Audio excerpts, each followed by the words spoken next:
passe. Super, l'artiste. Super, encore un but sensationnel.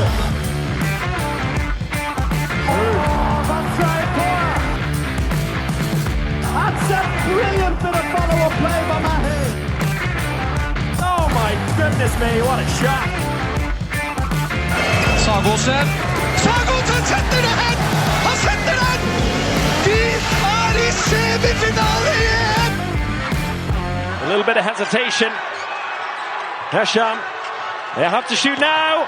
Oh, and they find a way through. Yahya Omar is the time for response! Was it scored at the buzzer? The French believe so. Juan Carlos Pastor isn't sure. The referees are going to go to the video replay to see, and it looks like that is the case with 0.3 of a second. And the referees will confirm that Luka Karabatic has scored the winner. France snatch it at the death. His heartbreak in a quarter-final once again for Egypt, who look like they've done exactly what they need to do to send this into extra time. But Luka Karabatic from the halfway line beats the buzzer and breaks Egyptian hearts. Oh, Martin Costa may have done it. Fifth goal, Germany got to be quick. No time. And Portugal have done it. They have beaten Germany. And Portugal, who already wrote history to go through to the quarterfinal for the first time, have now gone all the way to the semi-final. Incredible scenes here in Oslo. And the Olympic silver medalist Germany, despite Wolf's 21 saves, are beaten. He scored some big shots today so far, and he can't score here. He gets the rebound, and it's an attacker foul. 8 seconds left for Croatia to snatch the win. They trailed for most of the game, but they score the winner at the buzzer. The scenes at Arena Zagreb as Croatia come from 4 down with 5 minutes left to play. And Marin Šipić, as he's done over and over and over again for Croatia, delivers with a final shot, with a final touch of this match. And Croatia's dream live on. Domagoj Dubnjak's career lives on. Isn't knockout handball fantastic? What a wonderful couple of days in the quarterfinals of the IHF World Championship. 3 of the 4 games going down to the final shot as Portugal overcame Germany after extra time. Croatia came from behind to beat Hungary. France broke Egyptian hearts once again. And only Denmark made things look relatively simple as they overcame Brazil to reach another semi-final. It's Chris O'Reilly here with you for our quarter-final review, semi-final preview of the World Championship. Things are getting very serious now, and we've got some great people in to chat with us today. Later on, we have Danijela Vekic to look back on Croatia's victory and look ahead to their semi-final tonight against France. Before that, we'll have Thibaut Briet from the French team. I had a chance to speak to him after their victory over Egypt. But first, we'll go to Marcio Menino. We had him earlier in the championship. We've had him a few times over the years looking at this Portugal side, who in the space of really just 5 years since making their international debut at EHF Euro 2020 have turned themselves into a world-class side. They came through one hell of a battle with Germany last night. So let's catch up with Marcio and see how he's feeling after an incredible night for Portugal. So the morning after, the night before, as Portugal make history qualifying for the semi-finals, Marcio Menino joins us again on the pod to break it all down and potentially to break down into tears once more. Marcio, how you doing? Hey, Chris. Hey, everybody. Thank you for having me once again. I'm still recovering now. What an evening. What a journey it's been for this team so far. Later on, we'll dive back a little bit to think about this in the context of the team's journey over the last 5 years. But we'll start with the game itself, and it went into extra time, which, for me felt like the right result in the end. But if looking at the very beginning, where Portugal came into this game, slight favourites, I think, in my mind, but really went off to a strong start. Germany left behind a little bit. Just 3 goals in the opening 15 minutes for the Germans. But were you slightly worried that Portugal didn't dominate even more and kind of left the door open a little bit? No. Like I told you in the previous talk we had, I felt this team was very mature. This team had this gut feeling, whatever, that they would handle this game. And you said that Portugal was favorite. I think Germany is always favorite. They're the ones that handball was created, and they have 900,000 players in the Germany Bundesligas and all. We're just a small country, But truth is, we really entered in the game, and we entered to win, and we showed it in the beginning of that game, and we showed that we have more technical approach, more creativity, more technical, outstanding players than Germany has, and we showed it in the first half. If the game ended, of course, the game has 60 minutes. But if you go and see the stats, both goalkeepers, Rema and Wolf, had 40-something%, and the difference was 4 goals at halftime.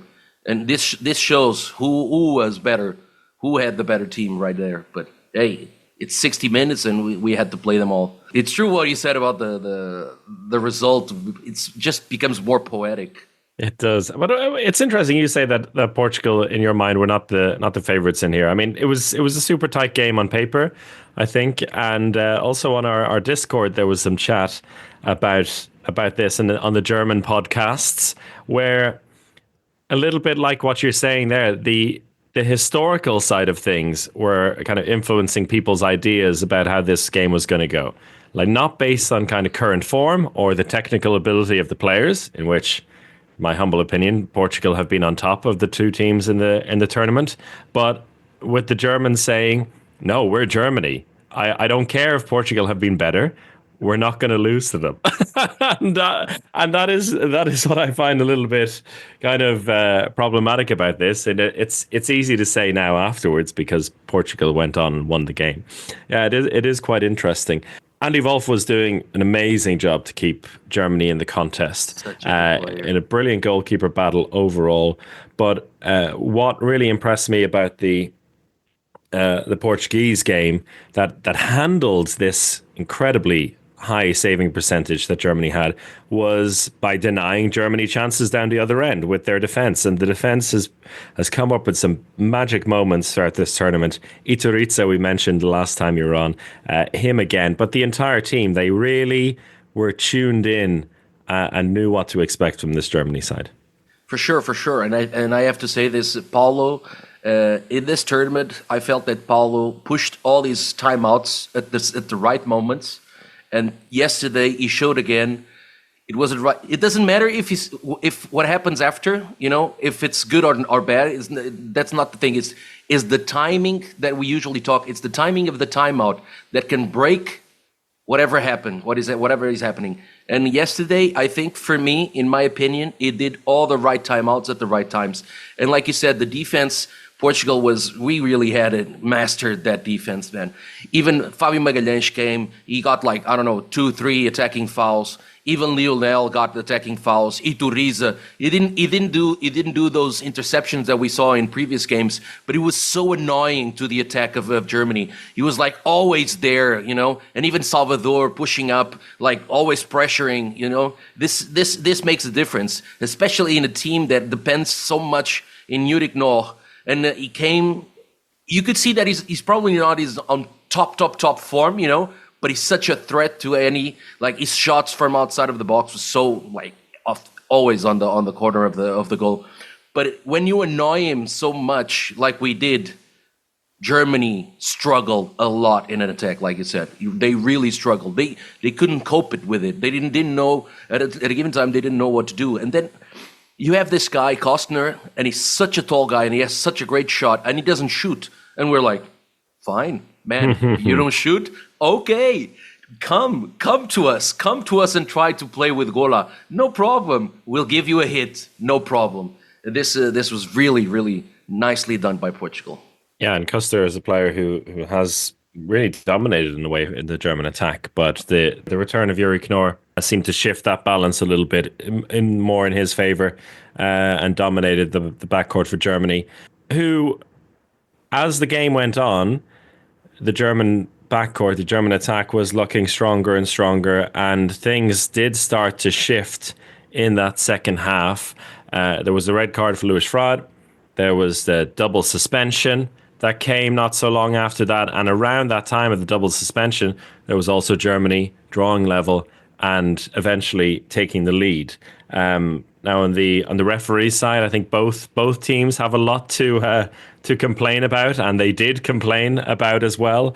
But purely on the handball side of things, that could have been a complete disaster for this Portugal team. The red card, the double suspension, finally losing the lead.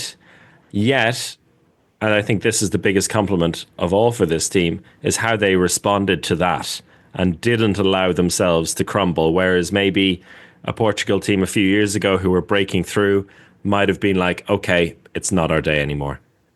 Totally agree, Chris. And that's the key moment. The double suspension with Rui Silva coming with a 2-minute suspension, and then Paulo also getting a 2-minute suspension for complaining. That was for me the key moment. I said, if we survive this, they don't have a chance. If we survive, we get this game. And they didn't do anything. I think they scored like one goal in those 2 minutes, 3 minutes that they had up front. Okay, they score one goal, and I'm like, we still manage. There's 10 minutes to the end of this match, and these 10 minutes are the crucial ones. They didn't do anything, so we have a chance. That one, I believed it. I was like, no, we got this. We really got this. And at the last time, I was complaining, of course, Paulo, because he complained. You can't see if he was like raising his arms or not, but he already had the yellow, so he was already booked. And in the eyes of the refs, he was already, you're next. So it's okay. I'm just like, and like you said, both teams can complain about the refs, true. I think that we have probably the under advantage, because at a given time you could feel a lot of pressure coming from the stands every time Germany scored, and they were up front in the lead, and you could feel that the tension was there. But like you said, if this was 5 years ago, Portugal would have crumbled. But now we also have handball heritage. Not only Germany, we also have it. We have players that have been in the Euros consequently and World Championship and Olympic Games, and they were here in this team, and they coped with it, and they helped the kids cope with it also, and that's the key factor. And three players that really stand out for me in that regard are Rui Silva, who managed things in the attack really well, alongside the bigger names beside him. Iturriza, who got his hands on everything. I mean, not only some of the balls he got, but also at a time where the Costa boys were smashing shots at Andy Wolf's legs and save after save after save, he almost showed them a little bit, guys, you don't have to shoot as hard as possible. All you have to do is put the ball around him. A few deft touches, a few spins around the keeper, his finishing beautiful. And Pedro Portela as well on the wing, who was brilliant for the most part when it came to the penalties, also with his wing shots. And then even right at the end, when he had one shot saved, they gave the ball right back to him, and he didn't make that mistake twice. Like really mature performances all around. But I want to talk to you about Martin Costa, who came up big in that extra time with the 3 goals after going 1 from 7. But before that, not considering the shooting, but his ability to win penalty after penalty after penalty in those final 10-15 minutes for me was the thing that I think started to break down Germany, because it was almost like you can score down one end, but our team is going to win a penalty straight away down the other end, and that was massive for, I think, to calm things down for Portugal. True, Chris. True, and as you said, he had like 1 in 7. It wasn't his best night, but at the same time, because Germany prepared everything to like clean Martin out of this game, and they did it. But the problem is that with Martin and Kiko is that they're eels. They're eels in the court, and it's so hard. Like you look at them and you think, oh, they're not so strong. Maybe they're not so strong. Okay, yeah, but they're kind of like strong. They have a lot of like athleticism, you know. And they just go through there and go like, I don't care if I'm going to get hit. I just want to win something. Just something. Give me something, you know? And that's the spirit. And amazingly, if it was someone else, people probably go like, no, I'm not going to go on court, coach. Put another one, you know, put another player. I'm not having the best game. No, the kid didn't give up and he kept going. And I don't know if you saw it, but in the newspaper came this thing from Martin, and he said, "Okay, Rui Silva turned to me and said, just go there and smash them," and he scored the goal. Scored the goal. Go there and smash him. I love it. I love it. This team already made history, getting through to the quarterfinals, now into the semifinals with that brilliant win.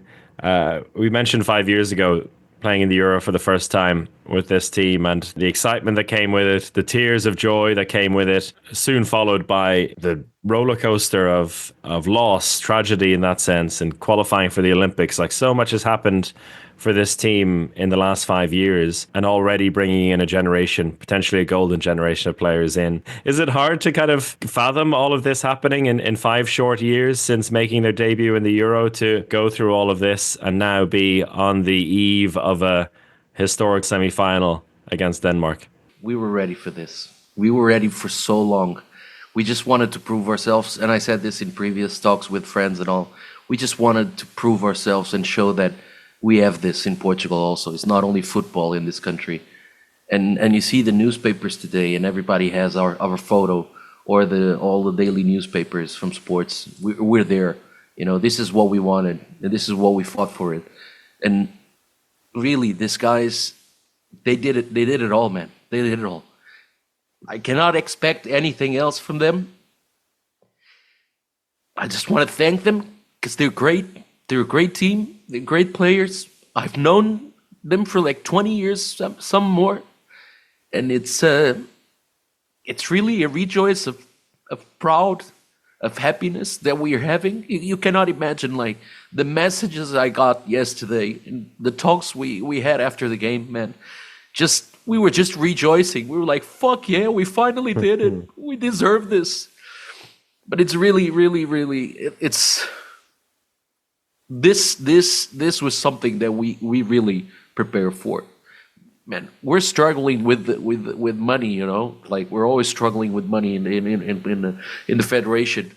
But all the sacrifices and seeing these guys reaching the semifinals without Cavalcanti, without Miguel Martins, with this doping thing, this is unbelievable.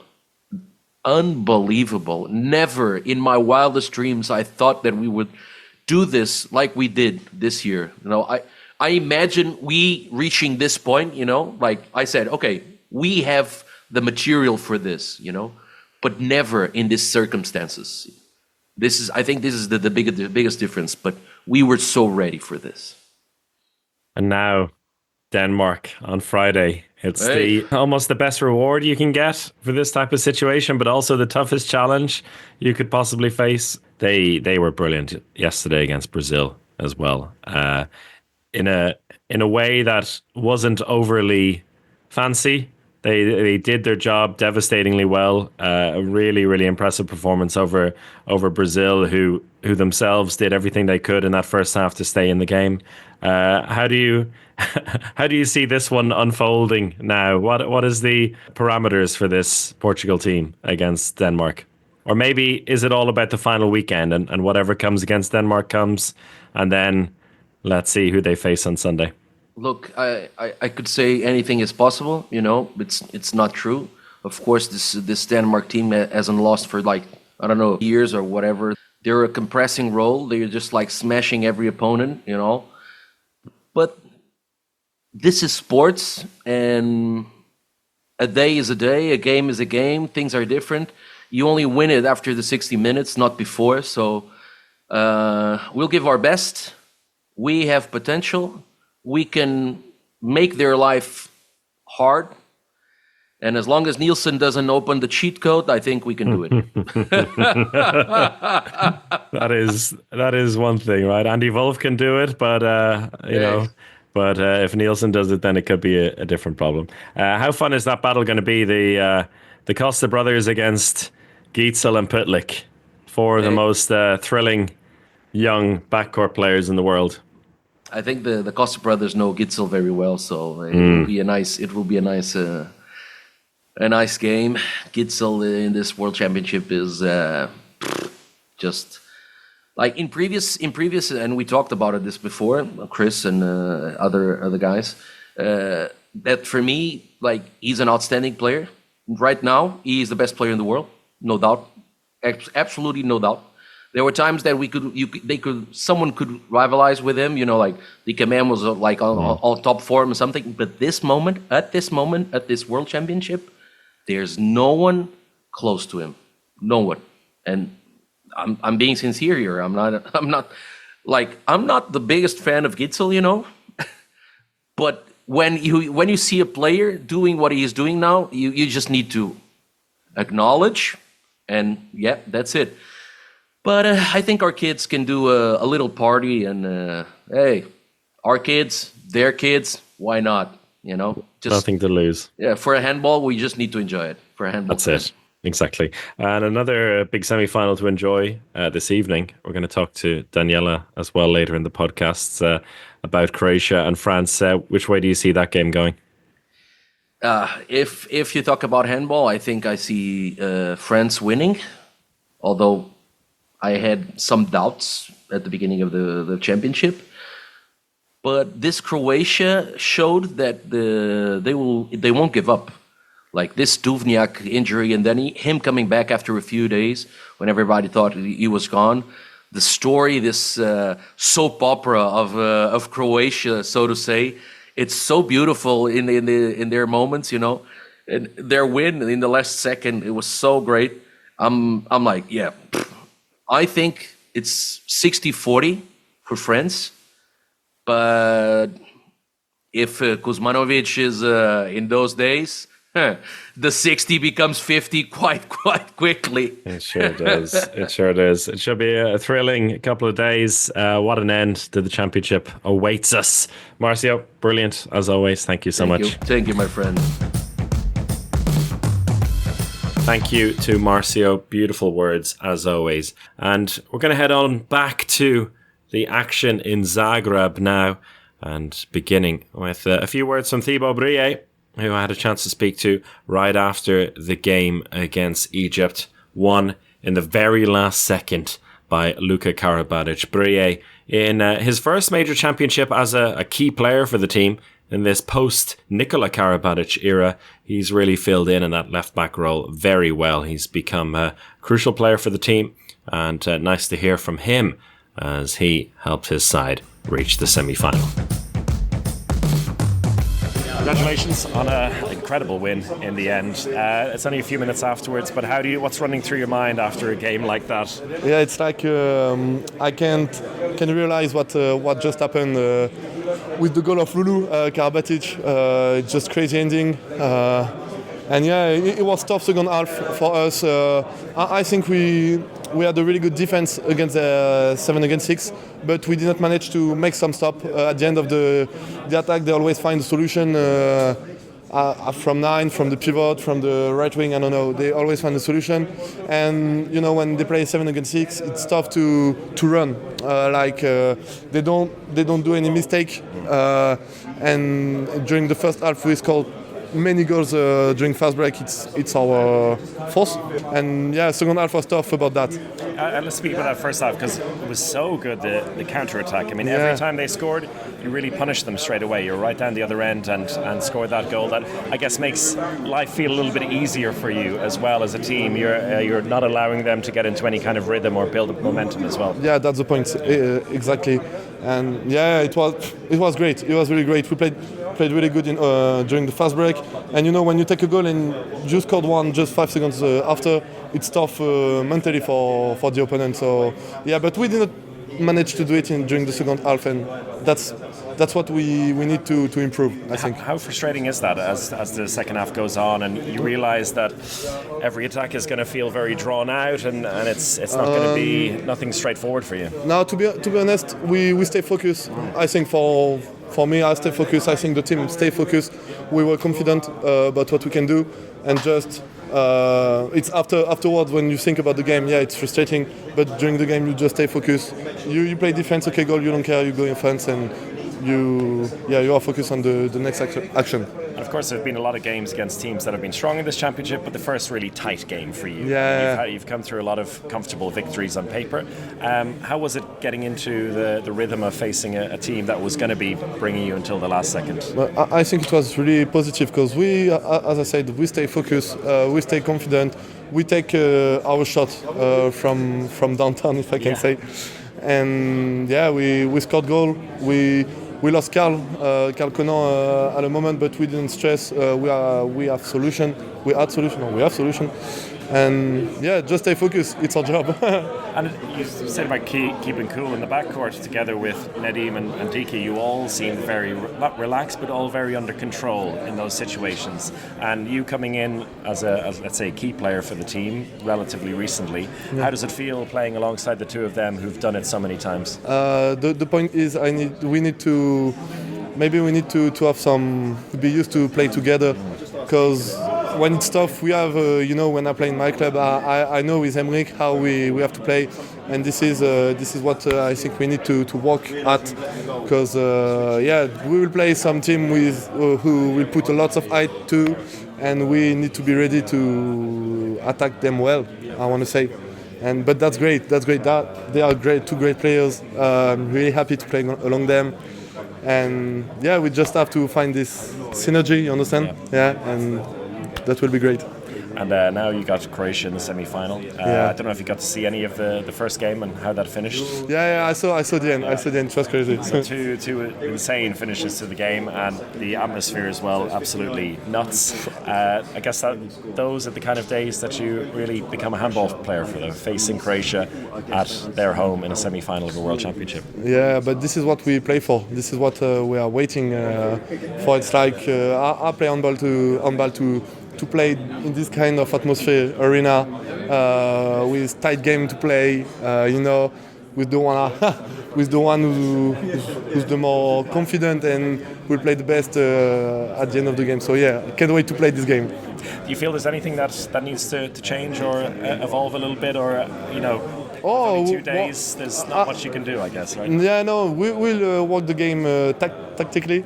And we'll see. To be honest, right now, I don't know how they play, but we'll watch the game and analyze, and hopefully we will win. Yes. Enjoy this evening. Thank you. Bye. That was Thibaut Briet and their opponents in tonight's semi-final in Arena Zagreb will be Croatia. He mentioned there just what he's expecting from the atmosphere, and it was an incredible atmosphere, that match against Hungary for Croatia, where they came from 4 down with 5 minutes left to play to snatch the victory. Danijela Vekic was, of course, following along. And let's hear what she has to say about both of the quarterfinals in Zagreb, and looking forward to seeing her home nation, Croatia, face off against her adopted nation of France. Joining us to speak about Croatia's magnificent last gasp winner in the quarterfinal is Danijela Vekic. Danijela, how you doing? Hello, Chris. Fine, and you? Very well, and thank you for joining us. It's the day after the drama of the quarterfinals, both incredible games. And I guess you had a little bit of feeling for both of them as a Croatian who lives in France. So you had maybe a little bit of joy for both games, but two incredible dramatic quarterfinals. And we're going to focus on Croatia here, who have, I guess the main headline at the end of it is kept the dream alive and kept Domagoj Duvnjak's career alive for at least 2 more matches. Yes. I have to say both games yesterday were amazing, and I think those games proved why we all love handball and why handball is our passion and what we live every day. They were amazing, and yes, it's absolutely incredible. Šipić goal and Karabatic goal, just amazing. Yeah, and you said just before we started recording there that you had a feeling that Croatia were gonna snatch the win. Yes. You told a common friend and colleague of ours, Jelena Bagaric, that they would do it, but.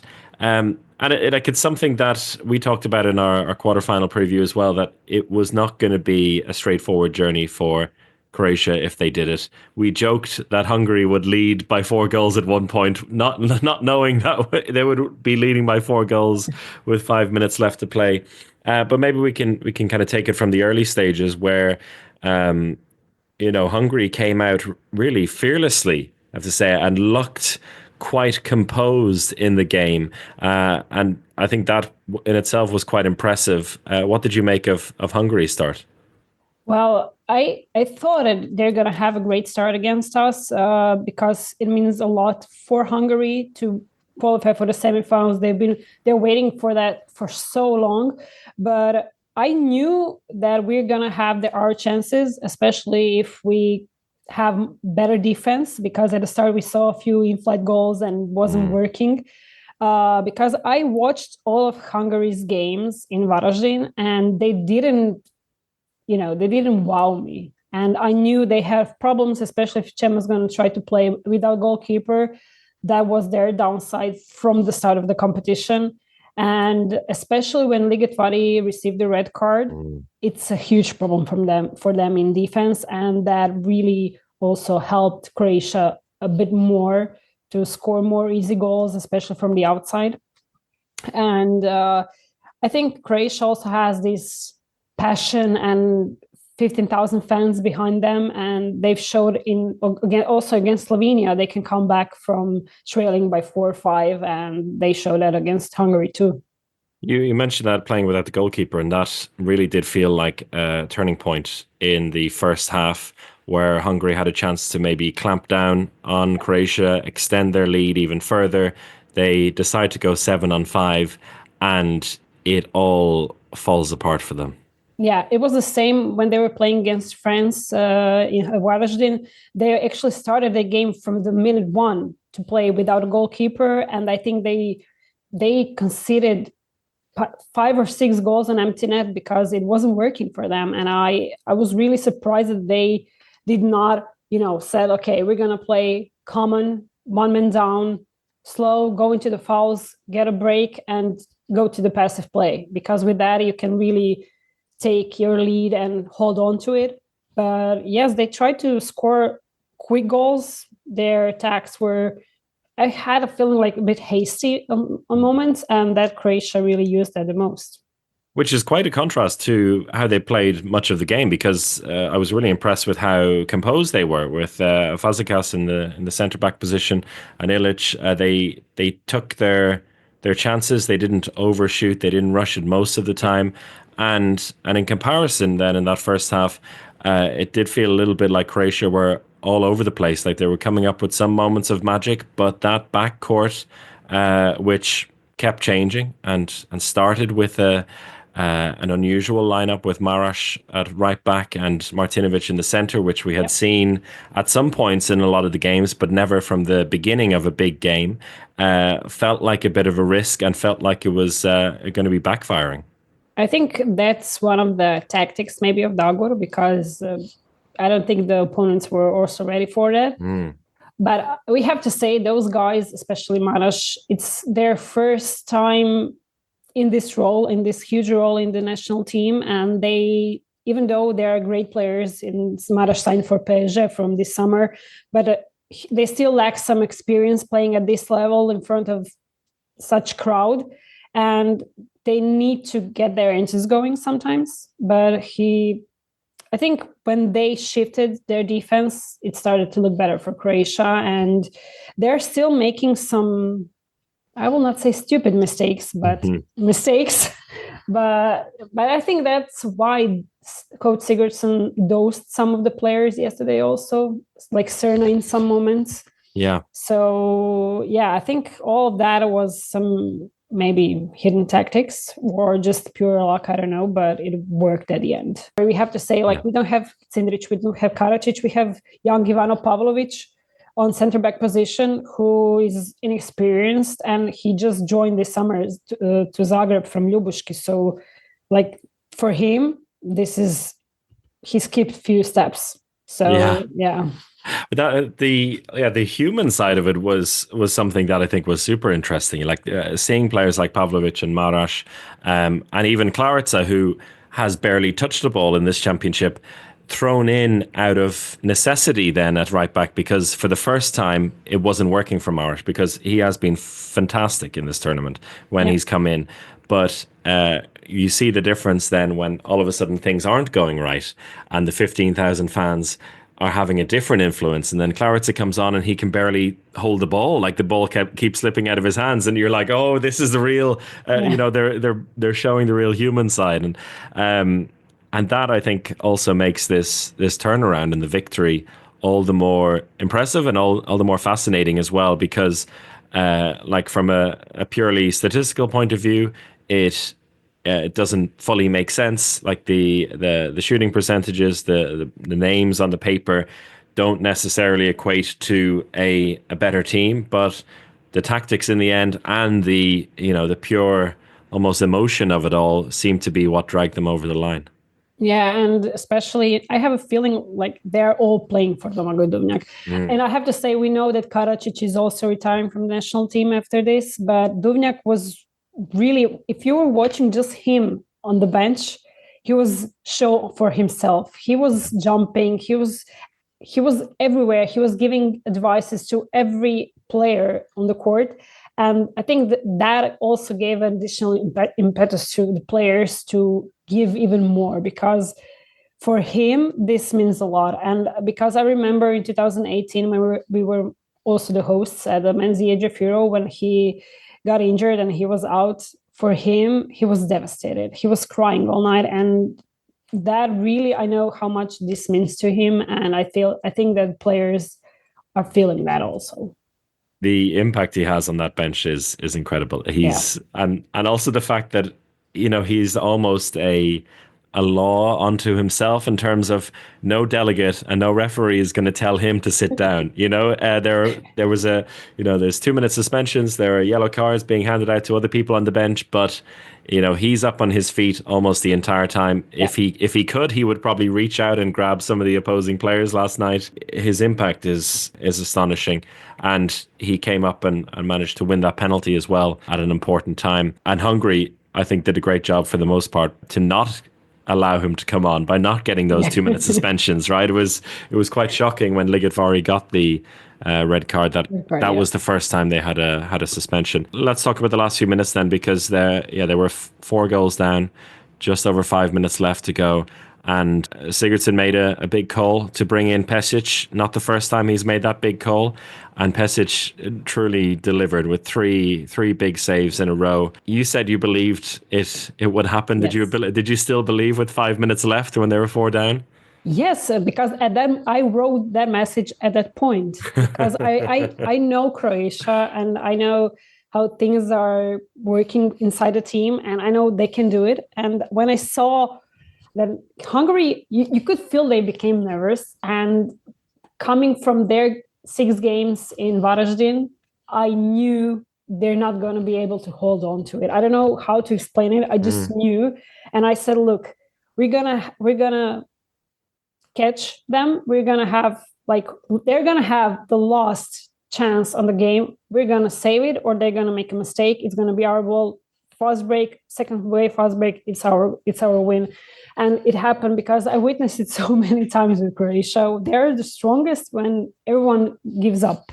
Yeah. And it's just something that has been with this team forever. I don't know how to explain. Maybe it's our character or something, but ever since 1995 and first medals, it's always been inside of the team like that. And Marin Cilic felt like the perfect person to finish that off. He has been so impressive in this tournament. A real safe pair of hands on the line, and also like incredibly efficient on the left wing as well when necessary.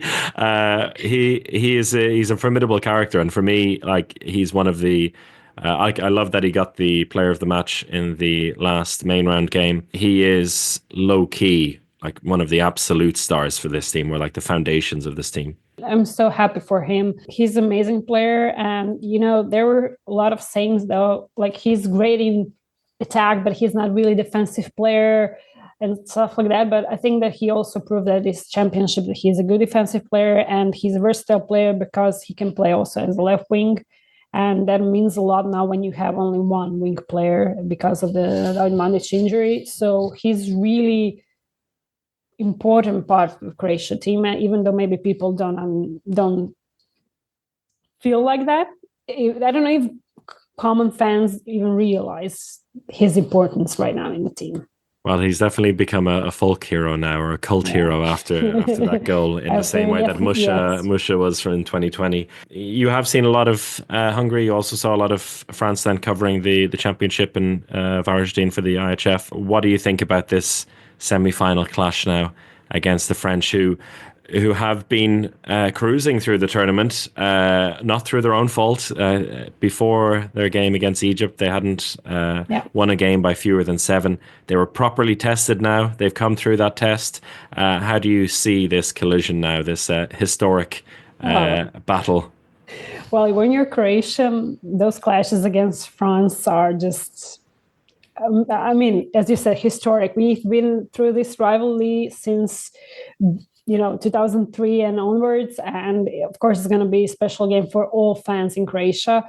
I think that France are the favorites. If we're going to just look on the paper, the names, the players, they are the favorites. But I have that is one game and everything could happen. You have 15,000 people behind you and you can have one crazy day with your great goalkeepers. France showed impeccable game up until Egypt, and I really thought they're going to have it more easy with Egypt, even though Egypt pulled their best performance at the championship.